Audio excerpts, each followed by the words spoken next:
Gugii 194 ee Hijriyada, kuna beegnaa gugii 810 ee miilaadiga, habeen Jimco ah ayaa magaalo ku taalla Usbekistan laguna magacaabo Bukhara waxaa ku dhashay wiil yar oo loo bixiyey Muxammad, aabbihiina la odhan jiray Ismaaciil. Ilmaha yar oo horraantii noloshiisaba ay u bilaabantay nolol aabba la'aan iyo indho la'aan ah, balse Ilaahay galladiisa ayaa uu ugu soo noqday araggiisu, oo habeen habeennada ka mid ah ayay hooyadii ku riyootay Nebi Ibraahim calayhi salaam oo u yimi, uguna bushaareeyey in wiilkeeda aragtidiisii loogu soo celiyey ducadeeda iyo oohinteeda badan awgeed. Wiilkii yaraa waxa uu bilaabay barashada Qur-aanka iyo culuumtiisa, waxa uuna isaga oo 10 jir ahba xifdiyey Qur-aanka iyo qaar ka mid ah kutubtii muhiimka ahaa ee wakhtiga, sida kutubtii ay qoreen culimmadii waaweynaa ee la kala odhan jiray Cabdillaahi ibnu Mubaarak iyo Wakiic ibnu Jarraax. Maxamed waxa uu u safray xajka isaga oo ay wehelinayaan hooyadii iyo walaalkii Axmed, da'diisuna ahayd 16 gu. Markii ay acmaashii xajku u dhammaadeenna, Maka ayuu kaga hadhay si uu cilmiga uga barto halkaa. Sidoo kale waxa uu galay safarro aad u badan si uu uga soo korodhsado aqoonta xadiiska culimmadii waaweyneed ee wakhtiga. Dhulalkii uu marayna waxaa ka mid ahaa badiba dhulalkii Islaamka sida Ciraaq, Shaam iyo sidoo kale Masar. Waxa kale oo la sheegaa in uu rabay inuu u safro Yaman, umase suurtagelin.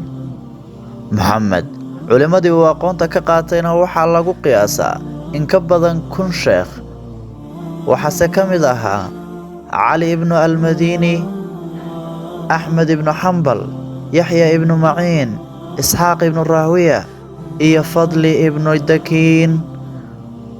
Marka laga warramayo ardaydiisana, waxaa la sheegaa inay kor u dhaafi jireen 90,000 oo arday. Haddii aynu qaar ka mid ah xusnana, waxaa ka mid ah Imaamu Muslim, Abu Ciise Tirmidi, Ibnu Khusayma iyo Abu Cabdiraxmaan Annisaa'i, oo dhammaantood ahaa xufaaddii waaweyneyd ee Islaamka. Qaar ka mid ahina ay leeyihiin kutubta loo yaqaan Ummahaatu Sitta, hooyooyinka 6 ee sunnada iyo axaadiista Nebiga sallallahu calayhi wasallam. Muxamed ibnu Ismaaciil Bukhaari weeye wiilkan aynu ka warramaynaa, waana ninkii ugu horreeyey ee dejiya kitaab gaar ah oo ay ku urursan yihiin axaadiista Nebiga sallallahu calayhi wasallam ee saxda ah ee saxiixa ahi. Waana ninkii ugu horreeyey ee wax ka qora taariikhda ragga soo wariya axaadiista Nebiga sallallahu calayhi wasallam. Waana ninkii loo daba fadhiisan jiray cilmiga xadiiska, heer lagu naanaysay hogaamiyaha mu'miniinta ee xadiiska Nebiga sallallahu calayhi wasallam. Kutubta uu qoray aad bay u badan yihiin, waxaase ka mid ah kitaabka koowaad ee ugu mudan uguna saxsan dunida marka laga yimaado Qur-aanka, waana Saxiixul Bukhaari. wuxuuna ururintiisa waday muddo 16 sano ah. Waxaa kale oo ka mid ah kitaabka loo yaqaano At-Taariikhul Kabiir oo uu alifay isagoo da'diisuba tahay 18 jir. Imaamu Bukhaari waxa uu ahaa nin jidh ahaan dhuuban, dharar iyo gaabnina u dhaxeeya. Waxa uu ahaa nin kulmiyey cilmiga iyo cibaadada, deeqsinimo leh, xalaal miiradna ah. Imaamu Bukhaari Allaha u naxariistee waxa uu geeriyooday habeen Ciidul Fitri oo Sabti ah 1dii Shawaal 256, kuna beegnayd 1dii Sebtembar 810 miilaadiga. Waxaana lagu tukaday salaadii ciidda kadib, isagoo 62 jir 13 cisho uga dhiman yihiin. Qabrigiisuna waxa uu ku yaalaa magaalada Samarqanda. Sheekhii weynaa ee Axmed ibnu Xambal isagoo ka hadlaya Bukhaari waxa uu yidhi, Khuraasaan may soo saarin Maxamed ibnu Ismaaciil nin la mid ah.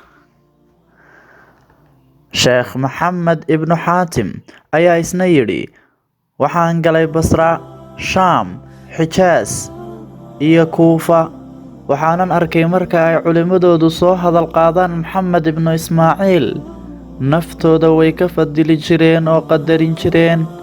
Waxa kale oo aan maqlay Yaxya ibnu Jacfar oo leh, haddii aan awoodo inaan cimrigayga ugu daro cimriga Maxamed ibnu Ismaaciil, waan samayn lahaa,